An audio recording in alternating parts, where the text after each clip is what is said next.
अरे आज खाना मिलेगा या भूखे ही मारने का इरादा है बुढ़िया को।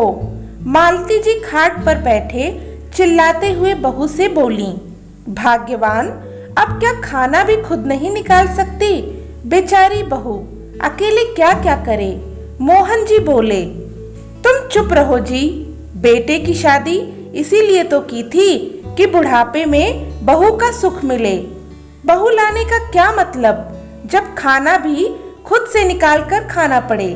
मालती जी बोली, जया की शादी को अभी साल भर भी नहीं हुआ था। वह स्वभाव से शांत और हर काम में निपुण थी। सारे ही काम वह बहुत ही बेहतर ढंग से और सलीके से करती थी। लेकिन मालती जी थी कि उसके हर काम में कोई न कोई कमी निकाल ही देती थी। मोहन जी बहू का साथ देते थे और हमेशा अपनी पत्नी को टोकते रहते थे। यूं कहें कि मालती जी की बातों का जवाब बहू की तरफ से मोहन जी ही दिया करते थे। इसलिए ससुर का मान रखते हुए जया भी कुछ नहीं कहती थी। पर हर समय मालती जी का जया को किसी न किसी काम पर कामचोर कहना और उसके हर काम में खोट निकालना जया को गुस्से से भर देता था। कई बार पति से भी कहा, पर वह हमेशा यही कहता कि माँ का तो स्वभाव शुरू से ऐसा ही है, तुम ध्यान मत दिया करो। आखिर जया ने मालती जी की बातों को दिल पर लेना छोड़ दिया। जया की बड़ी ननद सीमा घर पर आने वाली थी। आज तो मालती जी कुछ अलग ही चहक रही थीं। जया तो सुबह से व्यंजन बनाने में लगी थी और थोड़ा घबराई भी थी, क्योंकि शादी के बाद ननद के साथ रहने का कभी मौका नहीं मिला था और अब वह पूरे 1 महीने के लिए आ रही थी। सीमा के आने पर जया जैसे ही पैर छूने झुकी तो सीमा ने उसे रोक लिया। अरे भाभी, अपनी ननद का स्वागत पैर छूकर नहीं, गले मिलकर करो। जया को गले लगाते हुए सीमा ने कहा। भाभी के आते ही माँ को भूल गई तू? अब तू यहाँ खड़ी क्यों है? जा जल्दी से चाय पानी ले आ। इतनी दूर का सफर करके आई है, थक गई होगी बेचारी। मालती जी जया से बोली तो जया जाने लगी।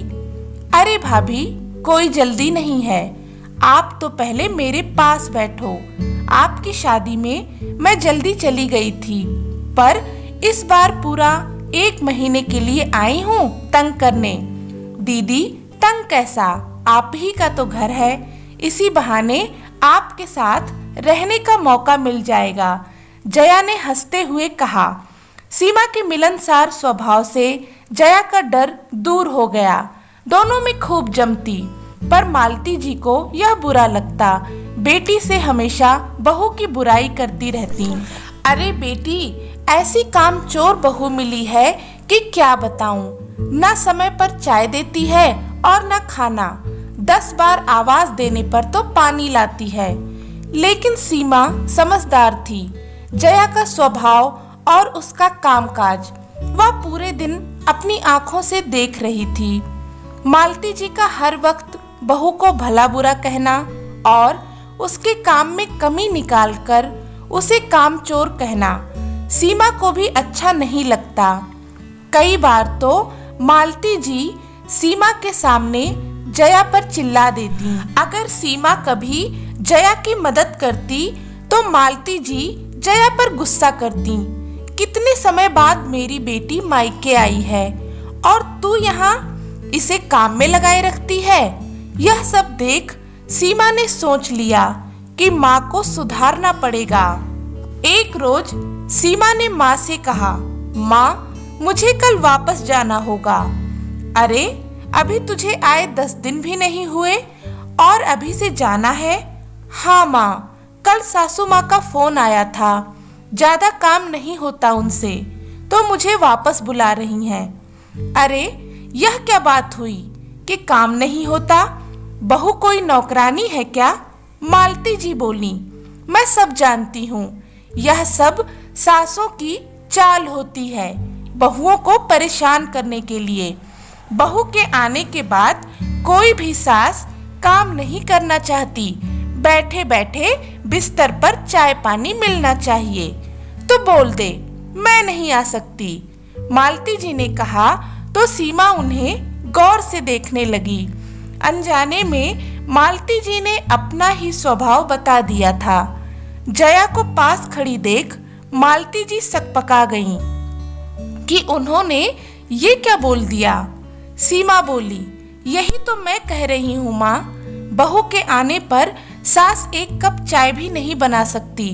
चलो काम में सहयोग ना सही, लेकिन जो बहू आपके परिवार को अपनाने के लिए आई है उसे भावनात्मक सहयोग तो दे सकती है ना।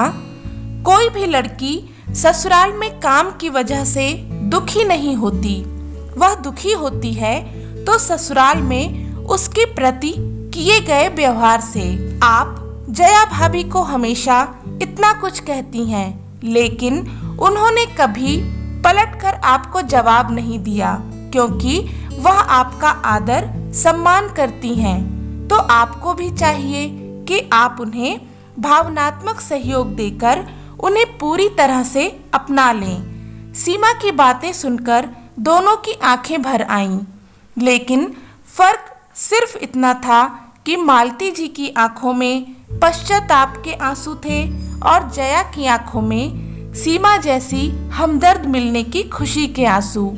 तो दोस्तों, यह कहानी आपको कैसी लगी? अगर अच्छी लगी तो प्लीज़ इसे लाइक करें, शेयर करें और चैनल को सब्सक्राइब करें। धन्यवाद।